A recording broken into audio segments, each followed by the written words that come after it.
Welcome into T4G Sports. In today's video, we're going to go over our Week 7 predictions for college football. And this is going to be a fun week of football. There's no doubt about it. So before we jump into this, guys, make sure to hit that like button, subscribe, click the notification bell, and don't just play the game.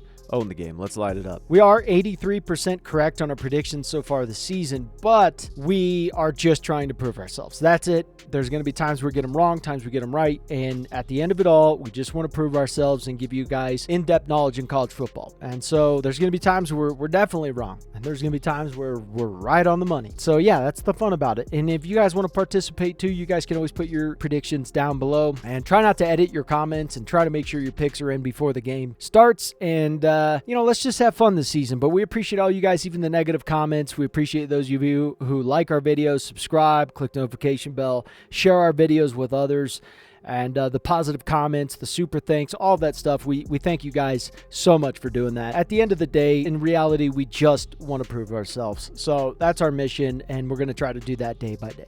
Simple as that. Let's enjoy the video, guys. Let's have some fun. So the first game I want to cover is Boise State-Hawai'i. I got Boise State winning this one, but I think how you win this one is important if you're a fan of Boise State here. Okay, their defense at Boise State's not very good. They're going to allow a lot of yards on average. 416 from Washington State. The issue I see here, 26 carries, 259 yards, 4 TDs. Right? That is not what you want to see in a game against Hawaii. Yes, this is for fans right here. Genti's a beast. He's an absolute monster. Great. That's dandy. But I want to see this. 13 carries, 186 yards, 3 touchdowns. If you want any chance to actually go to the playoff and do something, you need Genty. So don't exhaust. This is a strategy game. This is chess. Don't exhaust your army in a battle before you get to the war. Okay, Hawaii is not a real team. And against Utah State, your defense allowed 507 yards total, which is absurd. Okay, so Boise State's defense is a concern. There's no doubt about it.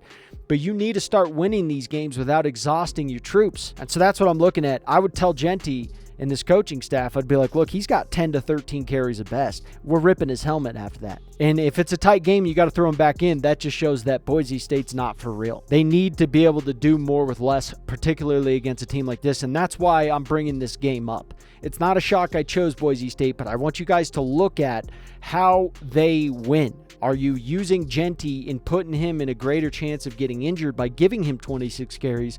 Or are you giving him 10 carries and then you're pulling him and you still win this game handily? That's what I'm looking for in this game. I got Boise State to win, but I think how they win is a telltale sign of what the future holds for them. So the next game we're going to talk about here is the Purdue versus Illinois. I got Illinois winning this, but I'm going to tell you this right now. You better take this damn game seriously because there's only one exception in this game, and it's you beating the piss out of them. You're playing at home, you better beat the piss out of them. If it's a close game, they're going to give you shit.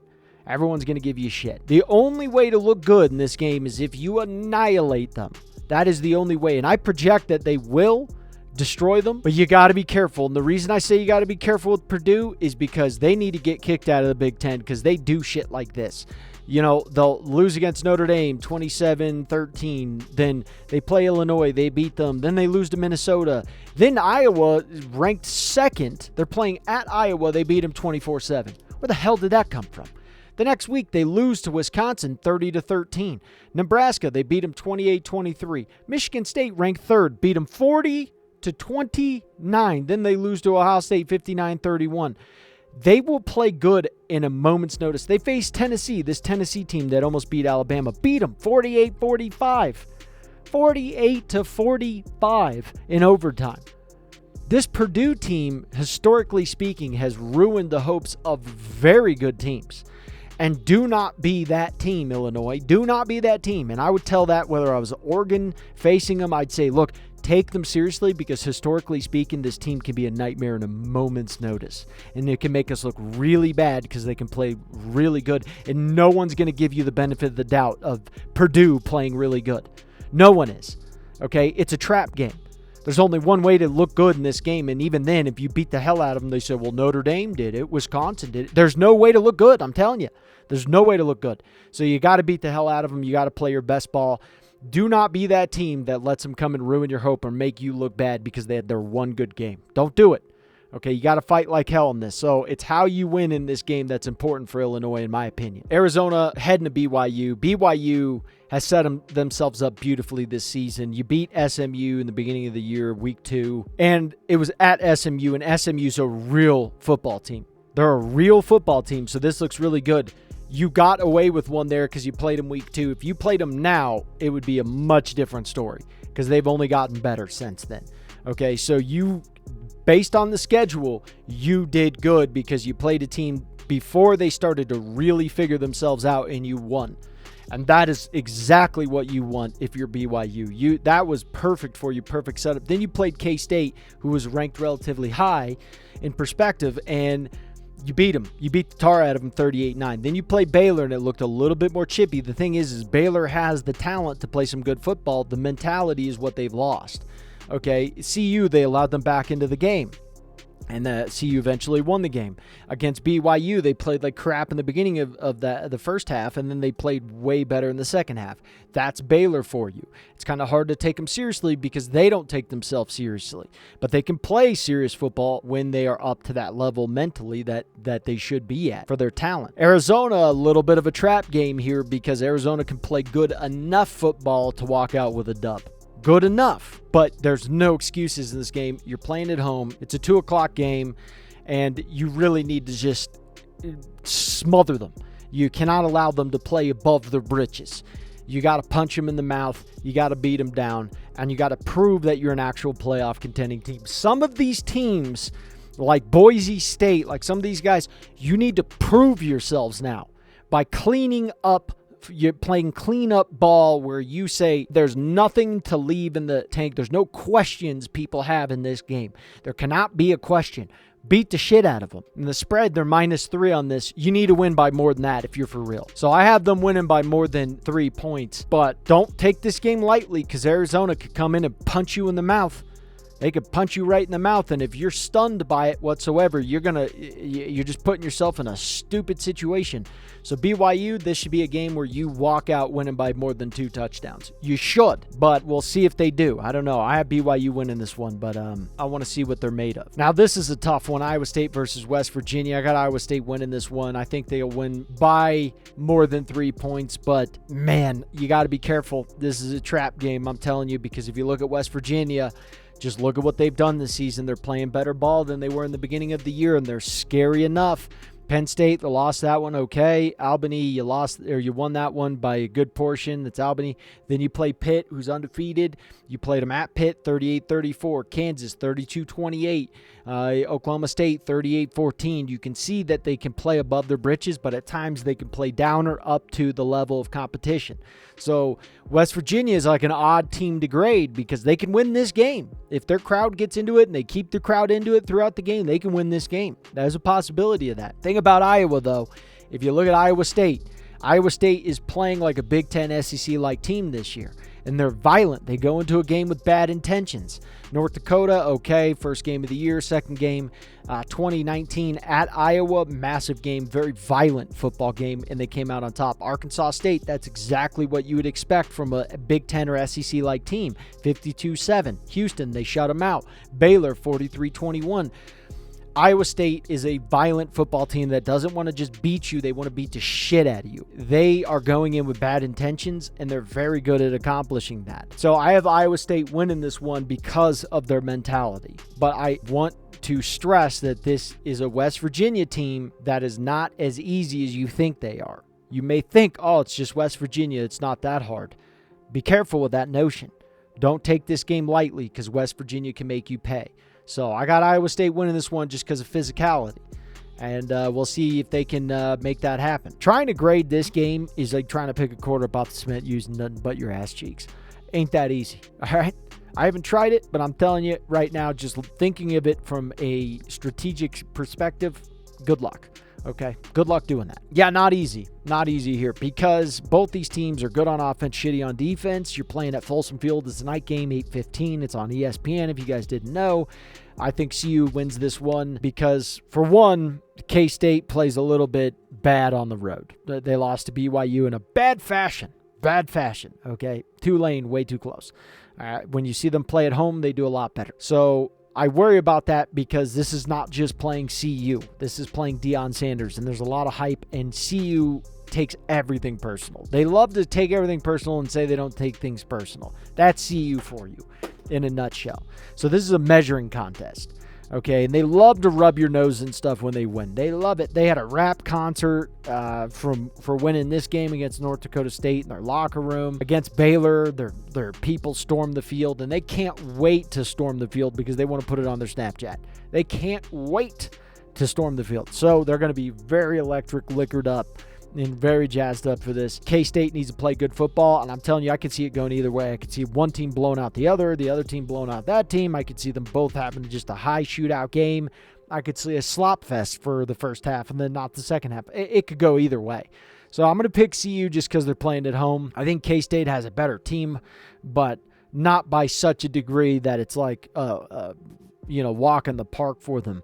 K-State has shown they've had issues, so I'm going to pick CU to win this game, but I'm telling you right now, guys, I am not confident one way or the other. Alabama, you better win this one. Sellers, you made me look like an idiot last week, dude. You are, oh my Lord, your throwing is atrocious right now. I didn't know. I thought you injured your ankle, not your accuracy, because your accuracy wasn't that good before your injury, and now it's a whole nother level of what the hell was that? And you got to play better than that shit, dude. Holy crap. How they just said, we're going to go with Sellers in this game against Ole Miss. And I know Lane Kiffin, he'd put his grandma out there to fake an injury. I know he would. I get it. But 20 for 32, 162 yards, 1 interception, and you missing some of the easiest throws I've ever seen in my life is insane to me. Absolutely insane to me. So I just can't go with South Carolina. I can't do it. Your defense is good enough, but your defense cannot play offense too. So Bama's going to win this one, and if they don't, dear Lord, I don't even know what to say. Then this college football season, Jesus is mad at everyone. He's mad at everyone, and he hates the SEC. I don't know what y'all SEC fans did to Jesus, but he ain't with you this year. I don't know what's going on with that. You better turn things around. You better repent, son. You better repent because they ain't having it. The big JC ain't having it this year right now. He's pissed off at you. I don't know what you did, but you better repent. Anyways, I got Bama winning this against South Carolina. And Ole Miss, Lane Kiffin, dude, quit it with the injury shit. That is just like, you look pathetic. Okay, Ole Miss, you look pathetic. I got to just be honest with you. You look pathetic right now. I don't really want to go into this game in depth. Clemson, I'm going to pick you to win, and you better win. I don't need to go into depth in this game. Just win the damn ball game, okay? Dear Lord. Utah fans, poor Utah fans. You guys are like in an Italian family. Like, you go there for Thanksgiving dinner, and they welcome you with love and great food, but they slap you up a little bit when you come through the door. Pinching your cheeks, like, hey, I haven't seen you. Slapping your face a little bit. Little slaps, not hard, but just kind of slapping you up a little bit. Give you a little smackaroo. And that's kind of what it's like without Cam Rising. It's just tough. With Cam Rising, they should win, but Cam Rising just never stays in a game or stays in a full season. So this is anyone's game, in my opinion. There's too many variables to really tell you who's going to win. With Cam Rising in, I have Utah. With him not in, I think it's 50-50. That's kind of where I'm at with that. Utah can play some sloppy ball without Cam Rising. What the hell am I talking about this game for? Missouri's going to win this game. If you don't win this game, dear Lord, you should be banished from football for 20 years. I want to know in the comments, guys, are any one of you actually fans of UMass? And I'm talking they're your number one team. Not like you just root for them at time to time. They're your number one team. You have merch. And if you are a fan of UMass, I bet you went there. You had to. There's no way you just grew up and you were like, I was just always been a fan of the Minutemen. That bullshit. I mean, the stadium name is Warren McGurk Alumni Stadium. Come on, we know you were an alumni. That's without saying. Like, you don't need to put that part. We know for a fact. There's no way you just donated to UMass out of the kindness of your heart. That's just way too out of left field. I don't believe that. This is horrible. I can't believe you're going to make me watch this SEC. You're going to make me watch this game. There's going to be 5 people watching at home, and 3 of them are going to be 80, and they're not going to have a clue why they're on that channel. What is something about Tigers and Minutemen? What the hell am I watching here? They're going to have no idea what's going on. Thanks, SEC. All right, so we got USC, Penn State. USC's playing at home. I have Penn State winning this one. Penn State is just so tough to beat schematically, okay? Because Their offense is just filled with so many weapons. They have a tight end who can throw the ball, who can also run the ball, who can also catch the ball. 2 running backs. They bring 2 in, and both of them are really good. They have Drew Aller, who can throw the ball but also run the ball, big quarterback. Then they have a backup quarterback that they bring in that he can just start running on you as well. They're very tough to stop. Very tough to stop offensively. And they're the type of offense that's not going to score a lot of points on you, but they're going to wear you down over time. Okay, you look at the defensive side of the ball, Penn State is ferocious defensively. They're in attack mode constantly. They're vicious. Great defensive line, just good all-around defense. You look at USC. USC is good, but they're not even ranked anymore. The reason is because they've already played 3 Big Ten teams right now, and they lost to 2 of them of the 3. Welcome to the Big Ten. The problem USC is having is they're realizing that their offensive line is not being able to stop the Big Ten defensive lines efficiently. Miller Moss is getting hit too much. He is getting hit way too much, and welcome to the Big Ten. If you look at Oregon, for example, Oregon's only played 1 Big Ten team, and that's Michigan State. Now they're playing Ohio State, so it's a completely different ball game for them, but they're playing them at home, so they do get an advantage there. So you can't look at USC and say, well, they're no good because of the fact that they've lost to 2 Big Ten teams. That's not that shocking to me, even for a good team. So USC's pretty good. USC can win this game. I think USC is going to struggle to keep Miller Moss upright for 4 quarters. And I love Miller Moss's play.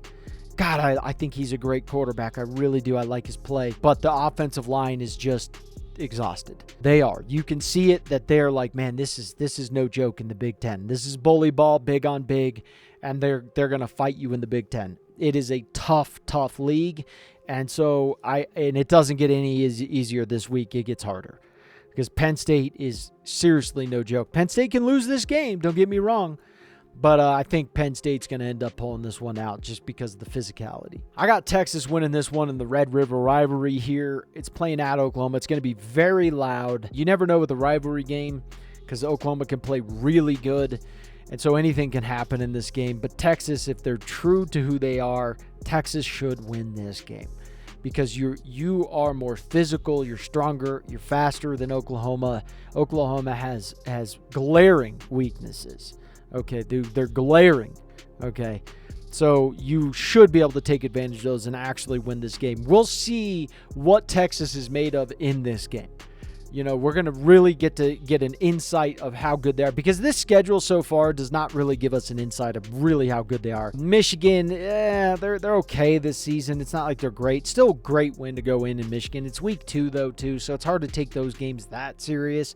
But they still could have annihilated them 500-0. Then the other games they played, they haven't really, UTSA, come on, ULM, Mississippi State. Like these are just not. It's hard to really see how good Texas is with the teams that they're playing. So this is going to be an eye-opening game for a lot of us here to really see. We know Texas is good, but how good are they really?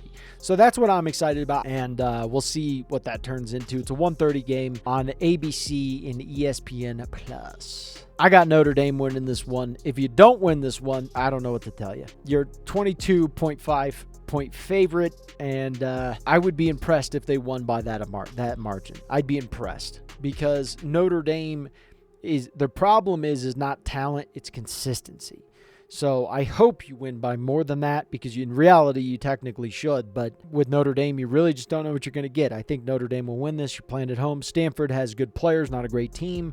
Don't make them look better than they really are. So Notre Dame, this really is a game where you should just start punching some teams in the mouth. Cal versus Pitt. I got Pitt winning this one, but I'm telling you, watch out for Cal because Pitt, the one thing about Pitt is that they're not like an absolute dominant team that's undefeated.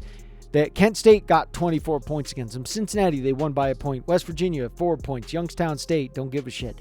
North Carolina, 34-24, you won by 10. They're not like a just absolute dominant undefeated team. Then you look at Cal. Cal beat Auburn. San Diego State, all right, good job. Florida State, you lost. What the hell was that? Miami, you almost won. You probably should have won that game. You let them come back into it. You lost by a point. Cal is a team that you need to take seriously, and Pitt should win this one, but they really, really need to be efficient on this because if they're just not efficient, then you're going to allow a team like Cal to make you look stupid. And Pitt is good enough to where I believe they will win this one, even if it's uncomfortable. So here's the thing. You got to crush Mississippi State. I got Georgia winning this, and you got to crush them. Because in reality, I know ESPN will try to cover you if the game is close. They'll be like, well, this is the SEC, and this is like NFL. No, stop. The only way you really look good against this team is if you blow them out, and even then they'll say you should have done that because it's Mississippi State.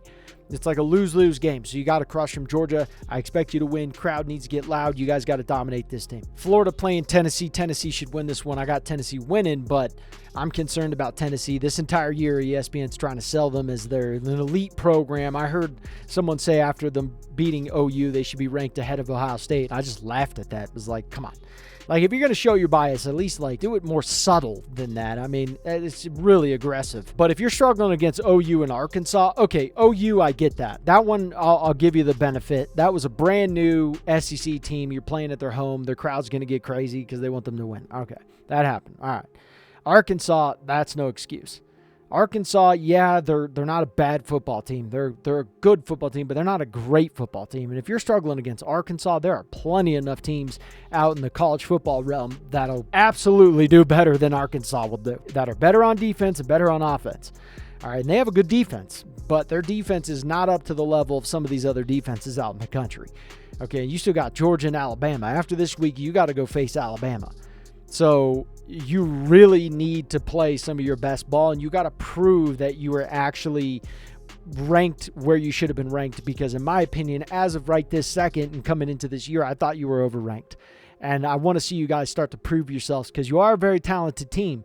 But now you got to prove yourself. It's just not about how we feel about you as a program. You have to prove who you are as a program, and this week is a big week for you to do that. So you should beat Florida, and I think Florida is an uncomfortable team to play because they can make it a little bit uncomfortable, or they can flop. It kind of depends how Florida feels like they want to play. But they're good enough to make you uncomfortable. I'll tell you that. So Tennessee, this is a prove me game, and you got to go prove yourself. And this game's tough to grade because LSU playing at home, Baton Rouge is going to go nuts. Okay, this game's going to be nuts. It's a 5:30 game, ABC, ESPN Plus. It's going to be nuts, all right? And it's going to be tough for Ole Miss to actually win this game. Ole Miss is, in my opinion, Lane Kiffin's just been playing some bull crap with these fake injuries. The fake injuries, in my opinion, it just looks so ridiculous, and it's so shady, and just, it's not football. This is not competition. I don't like watching that shit. I do not want to see fake injuries. Like, that just shows me you're not confident in your team with pulling these fake injuries, because the really good teams are just not doing it to that level. They're just not. Look, if you're to try to tell me that no one else does fake injuries, I don't believe you. But if you're telling me that they're doing it to the level of Ole Miss, I don't believe you either. So I'm not sold that Ole Miss is that comfortable in their team. This one's really tough for me. I have it going both ways. I think LSU can win this one, but LSU just plays some sloppy ball. They cannot pick up the blitz. It's so tough for them to pick up the blitz. And it's really hard to watch because Garrett Nussmeier is actually a pretty good quarterback, but the dude just gets hit way too often, and it's frustrating to watch. If the crowd keeps them into this and LSU just plays clean football, LSU wins this game, in my opinion. If they don't, I think Ole Miss wins this one. So that's kind of how I'm going about it. I don't know what's going to happen here because I don't know what you're going to see. I think Ole Miss is more than likely going to squeak this one out. But LSU, with their fan base and that electricity in that crowd, I would not be shocked at all if LSU pulls this one out. It's kind of tough to give you an exact answer on this. I think it can go both ways.